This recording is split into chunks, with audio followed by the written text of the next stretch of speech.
আমার ব্যবসা উন্নতি হয় না বাবা, খালি লস আর লস দেয় বাবা। আপনি কিছু একটা করেন বাবা। বাবা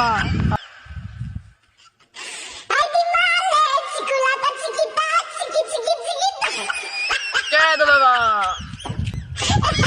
তোমার কি হয়েছে বর্ষ? বাবা আমার ব্যবসায় লস, আপনি কিছু একটা করেন বাবা। যে কোনো একটা উপায় আমার ব্যবসাটা একটু ভালো করে দেন বাবা, প্লিজ।